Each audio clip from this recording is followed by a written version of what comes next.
저 친정에 좀 다녀올게요. 시어머니 칠순 당일 친정 아버지가 위독하다는 연락을 받습니다. 하지만 남편은 차갑게 한마디를 내뱉습니다. 지금 나가면 다시는 이 집 들어올 생각하지 마. 25년을 바쳤습니다. 밥을 짓고 빨래를 개고 울음을 삼키며 웃었습니다. 하지만 그날 며느리 설이는 처음으로 앞치마를 벗어 던졌습니다. 그리고 그 선택이 모든 걸 뒤집어 놓았습니다. 구독과 좋아요를 눌러주시고 듣고 계신 지역을 댓글로 알려주시면 따뜻한 마음을 보내드리겠습니다. 행복이 늘 가득하실 거예요. 강남 한복판 45평짜리 아파트의 불빛이 새벽 3시에도 꺼지지 않고 있었습니다. 그 불빛이 새어나오는 곳은 안방이 아니었습니다. 주방이었습니다. 장설인, 올해 52살.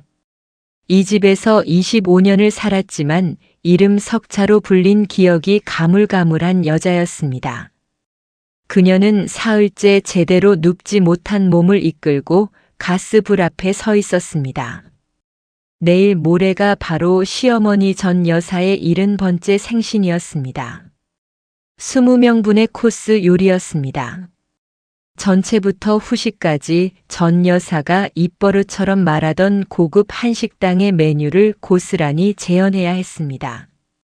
도미찜, 갈비찜, 구절판, 신선로, 냉장고 4칸이 모자랄 만큼 식재료가 가득했지만 정작 설인의 속은 텅 빈 듯 차가웠습니다. 그녀의 손끝은 거칠었습니다. 원래부터 거칠었던 것은 아니었습니다. 25년이 만들어낸 흔적이었습니다. 그때 남편 도무혁이 주방 문틈으로 얼굴을 들이밀었습니다. 넥타이도 풀지 않은 채였습니다. 시선이 냄비와 설인 사이를 한 차례 훑고 지나갔습니다. 어머니 체면이 곧 내 체면이야. 이번에 실수하면 안 돼. 그것이 전부였습니다. 위로도 격려도 없었습니다. 무혁은 그렇게 말하고 침실로 사라졌습니다. 설이는 나무 주걱을 쥔 손에 힘을 주었다가 천천히 풀었습니다. 참을인. 스스로 가슴속에 새기는 글자가 벌써 닳을 대로 닳아 있었습니다. 이튿날 오전 전 여사가 며느리의 손맛을 미리 확인하겠다며 주방에 들어섰습니다. 백화점 VIP 라운지에서는 항상 우아한 미소를 잃지 않는 분이었습니다. 이웃 부인들 사이에서도 품격 있기로 소문난 분이었습니다. 그러나 이 주방 안에서 전 여사의 얼굴은 달랐습니다. 도미찜을 한 입 들었다 놓는 순간이었습니다. 비려. 이걸 손님상에 올릴 생각이었어? 숟가락째 그릇이 싱크대로 향했습니다. 설인이 새벽 4시부터 손질하고 손질한 생선이 하수구 위를 떠돌았습니다. 전 여사는 더 이상 아무 말도 하지 않았습니다. 말이 필요 없다는 듯 주방을 나갔습니다. 설이는 싱크대 앞에 그대로 서 있었습니다. 울지 않았습니다. 울 눈물도 이미 오래전에 말라버렸던 것인지도 모릅니다.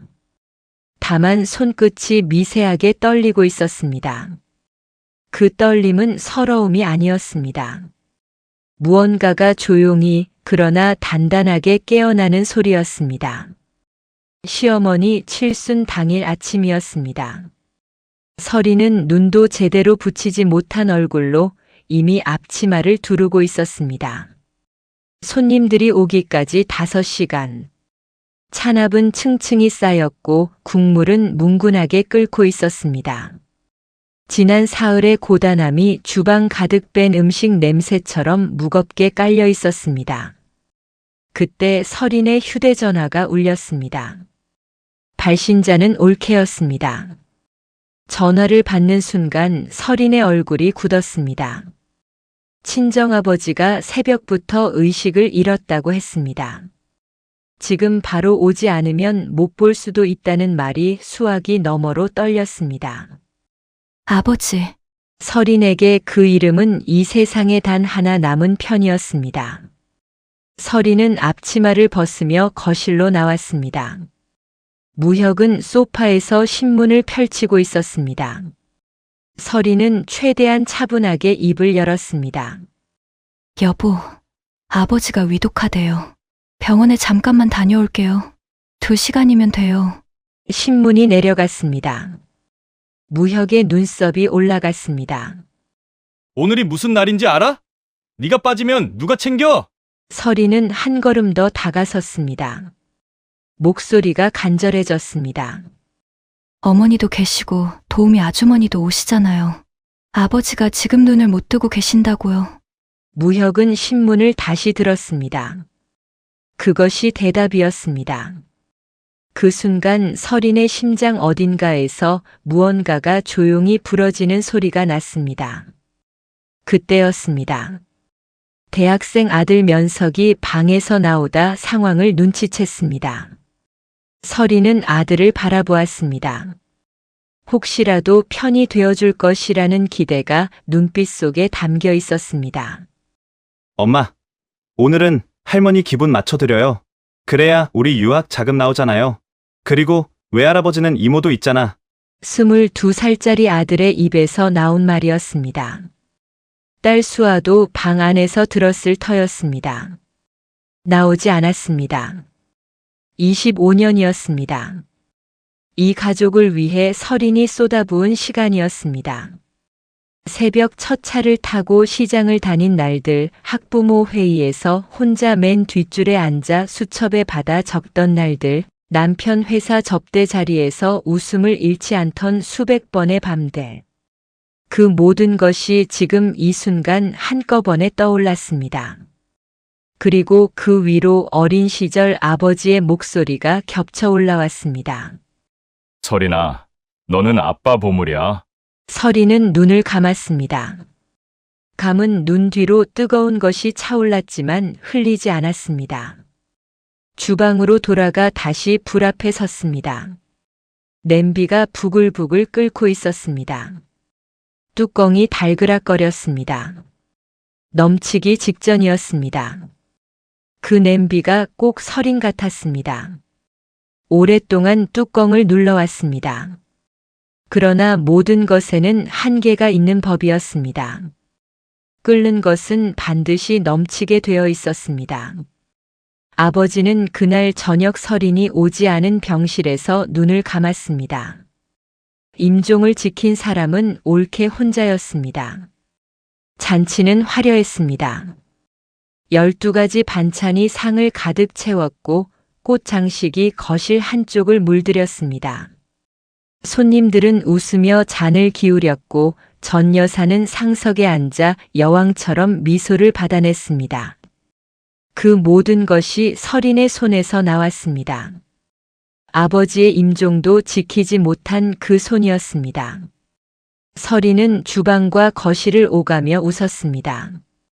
아무도 그 웃음이 얼마나 무거운지 알지 못했습니다. 잔치가 무르익을 무렵이었습니다. 무혁이 술기운이 오른 얼굴로 자리에서 일어났습니다. 손에 와인 잔을 들고 손님들을 향해 너스레를 떨다가 서린 쪽으로 시선을 돌렸습니다. 우리 집사람이 오늘 음식을 준비했는데 솔직히 간이 좀 세더라고요. 제가 늘 고생이 많습니다. 하하. 웃음이 터졌습니다.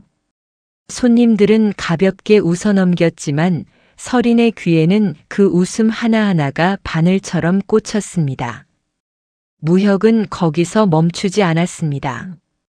요리 학원을 몇 년을 다녔는데 아직도 간을 못 맞추니 어머니 생신인데 제가 좀 민망하네요. 그 순간이었습니다.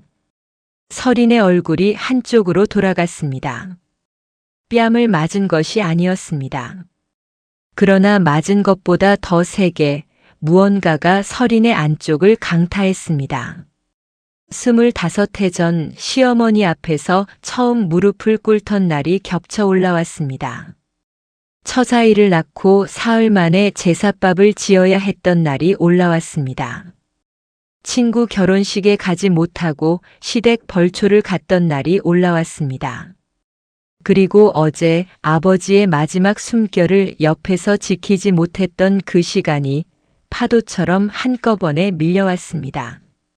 서리는 천천히 자리에서 일어났습니다. 발끝에 무언가가 닿았습니다. 생일 케이크였습니다.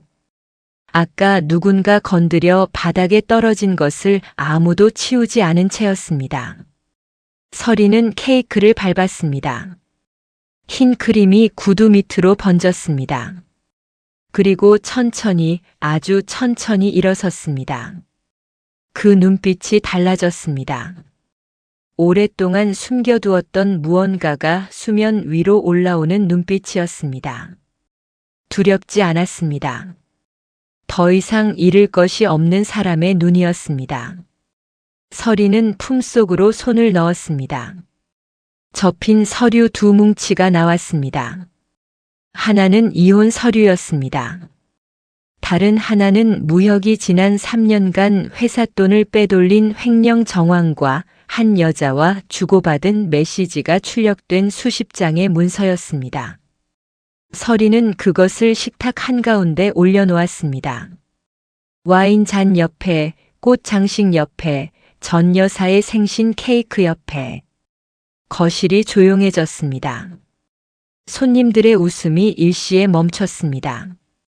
무혁의 얼굴이 백지처럼 하얘졌습니다. 전 여사의 손이 떨렸습니다.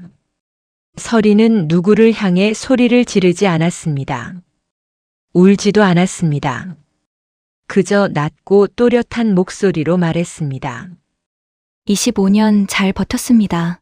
이제 됐습니다. 그것이 전부였습니다. 길고 긴 문장이 필요하지 않았습니다. 25해가 그 짧은 2마디 안에 전부 담겨 있었습니다. 화려했던 잔치상이 그 순간 한없이 초라해졌습니다. 무너진 것은 케이크가 아니었습니다. 이 집에서 무혁이 쌓아온 모든 권위가 소리 없이 산산조각 나고 있었습니다. 서린이 집을 나선 것은 그날 밤이었습니다. 캐리어 하나였습니다. 25년을 살았던 집에서 챙긴 것이 고작 캐리어 하나라는 사실이 오히려 서린을 홀가분하게 했습니다. 돌아보지 않았습니다. 엘리베이터 문이 닫히는 순간 서린은 처음으로 숨을 제대로 들이켰습니다. 이 집에서 25년 동안 한 번도 느껴보지 못한 공기였습니다. 목적지는 충청도 끝자락의 작은 마을이었습니다. 돌아가신 아버지가 평생 가꾸던 사과 과수원이 그곳에 있었습니다. 넓지 않았습니다. 낡은 창고와 허름한 단층집이 딸린 남들 눈에는 보잘것없는 땅이었습니다. 그러나 서린에게는 이 세상에서 유일하게 자신의 이름으로 된 곳이었습니다. 아버지가 유언처럼 남겨두신 곳이었습니다. 서울을 벗어나자 도로가 어두워졌습니다. 가로등도 뜸해졌습니다. 서린은 핸들을 잡은 손에 힘을 주지 않았습니다. 처음으로 어깨에서 힘이 빠졌습니다. 그러나 무혁은 가만히 있지 않았습니다. 이튿날 아침부터 전화가 쏟아졌습니다. 처음에는 달래는 목소리였습니다. 그 다음은 협박이었습니다. 재산 분할? 웃기는 소리 하지 마. 네 이름으로 된 게 뭐가 있어? 법대로 해봐. 얼마나 나오나? 서리는 전화를 끊지 않았습니다. 끝까지 들었습니다. 그리고 차분하게 말했습니다. 여보, 나도 준비하겠어요. 서린이 말한 준비는 허풍이 아니었습니다. 지난 2년간 서린은 조용히 움직이고 있었습니다. 무혁이 회사 법인 카드로 처리한 수상한 지출 내역들, 명의를 빌려 만들어 놓은 차명 계좌 흔적들, 내연녀와 함께 다녀온 해외 출장 영수증들. 서린은 그것들을 한 장 한 장 복사해 아버지 과수원 창고 깊숙이 숨겨두었습니다. 누군가의 아내로만 살면서도 눈은 감지 않고 있었습니다. 무혁의 협박은 사흘을 넘기지 못했습니다. 설인의 변호사가 움직이기 시작하면서였습니다. 횡령 정황이 노출되자 무혁의 목소리는 점점 작아졌습니다. 으름장을 놓던 사람이 하루아침에 사정하는 사람이 되었습니다. 한편 서울의 아파트에는 아이들만 남았습니다. 아들 면석은 처음 며칠간 엄마가 금방 돌아올 것이라 여겼습니다. 냉장고를 열었을 때 아무것도 없었습니다. 세탁기 돌리는 법을 몰랐습니다. 청구서가 쌓였습니다. 딸 수아는 친구에게 전화해 엄마 없이 어떻게 사냐고 물었다가 그 말을 뱉고 나서야 스스로 얼굴이 붉어졌습니다. 엄마가 해주던 것들이 얼마나 많았는지 엄마가 사라지고 나서야 비로소 보이기 시작했습니다. 당연하다고 여긴 것들이 사실은 한 사람의 하루 전부였다는 것을 아이들은 뒤늦게, 너무나 뒤늦게 알아가고 있었습니다.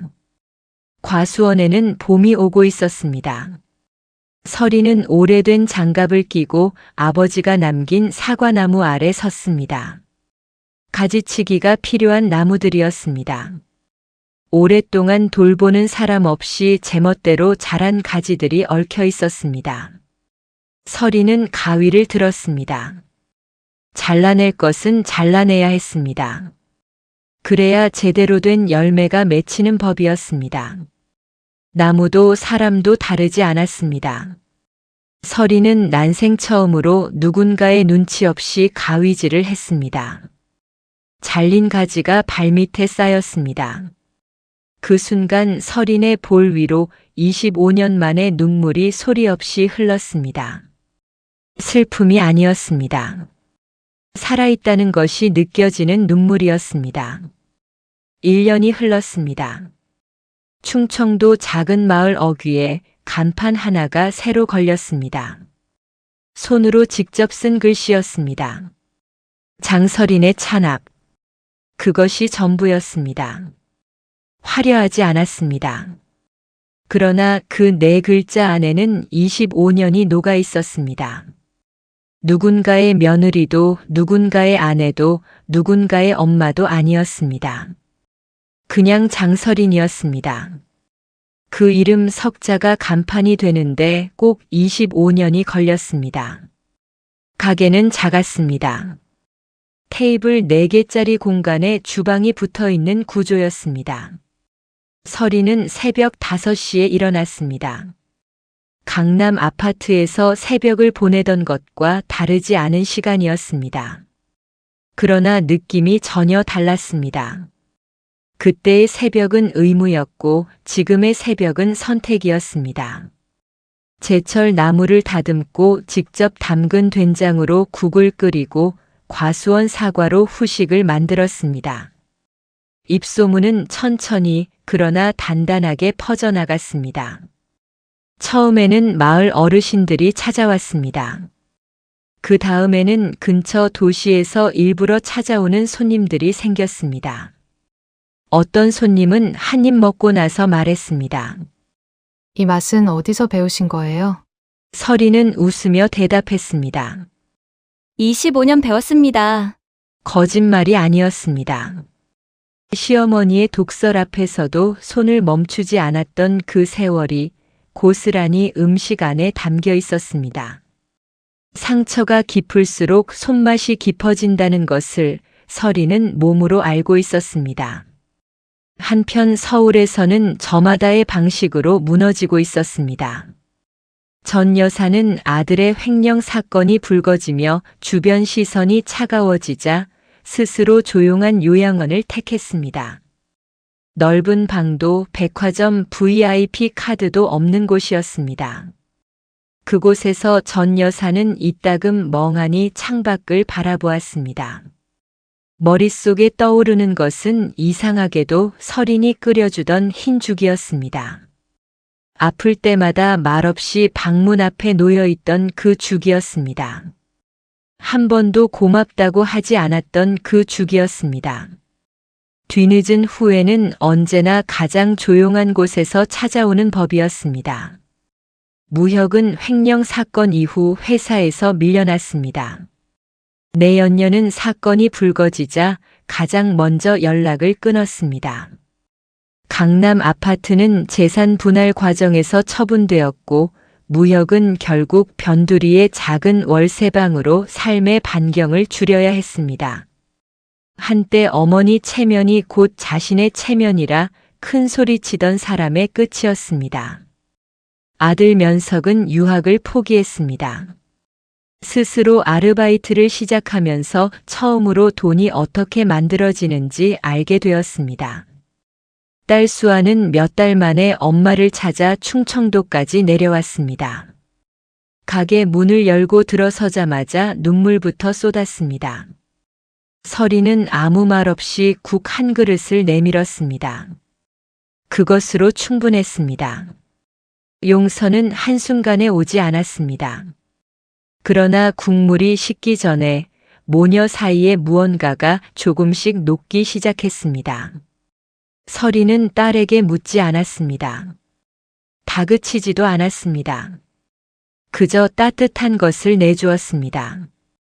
그것이 설인이 알고 있는 유일한 방식이었고 가장 강한 방식이었습니다. 어느 늦은 오후였습니다. 손님이 모두 돌아간 뒤 설이는 앞치마를 풀고 과수원 끝자락에 섰습니다. 사과나무에는 작은 열매들이 맺히기 시작하고 있었습니다. 봄에 잘라낸 가지들이 있던 자리에서 새 가지가 돋아나 있었습니다. 서쪽 하늘이 붉게 물들었습니다. 설이는 그 석양을 정면으로 바라보았습니다. 찡그리지 않았습니다. 눈을 피하지 않았습니다. 늦었다고 생각하는 순간이 있었습니다. 그러나 사과나무는 알고 있었습니다. 제때 잘라내고 제때 물을 주고 기다린 사람에게는 반드시 열매가 온다는 것을. 설인의 계절은 끝난 것이 아니었습니다. 이제 막 시작되고 있었습니다. 장설인, 52살. 생애 처음으로 자신의 이름을 불러보는 여자였습니다. 그 이름이 석양 속에서 조용히 그러나 눈부시게 빛났습니다. 장설인의 이야기 여기까지 함께 해주셔서 진심으로 감사합니다. 25년을 버텨온 여자의 이야기였습니다. 대단한 사람의 이야기가 아니었습니다. 밥을 짓고 참고 웃고 또 참았던 우리 주변 어딘가에 있을 것 같은 사람의 이야기였습니다. 혹시 보시면서 마음 한쪽이 뜨거워지셨나요? 눈가가 조금 촉촉해지셨나요? 그렇다면 그것은 설인의 이야기가 아니라 어쩌면 당신 자신의 이야기이기 때문일지도 모릅니다. 늦었다고 생각하는 순간이 있으셨나요? 이미 다 지나간 것 같아서 그냥 주저앉고 싶었던 날이 있으셨나요? 설인도 그랬습니다. 그래도 일어섰습니다. 당신도 충분히 그럴 수 있는 사람입니다. 오늘 이 영상이 조금이라도 위로가 되셨다면 댓글에 짧게라도 남겨주세요. 별것 아닌 한 줄이 이 공간을 찾아오는 다른 누군가에게는 오늘 하루를 버티는 힘이 될 수도 있습니다. 혹시 주변에 지금 많이 지쳐있는 분이 계신가요? 말로 위로하기 어려울 때 이 영상 링크 하나 살며시 보내주세요. 그것만으로도 충분한 마음 전달이 될 것입니다. 구독과 좋아요는 이런 이야기를 계속 만들어갈 수 있는 가장 큰 힘이 됩니다. 아직 구독 안 하신 분들 지금 바로 아래 빨간 버튼 한 번만 눌러주세요. 다음 이야기도 오늘처럼 당신 곁에 조용히 찾아오겠습니다. 설인처럼 당신의 계절도 지금부터입니다. 오늘도 수고 많으셨습니다.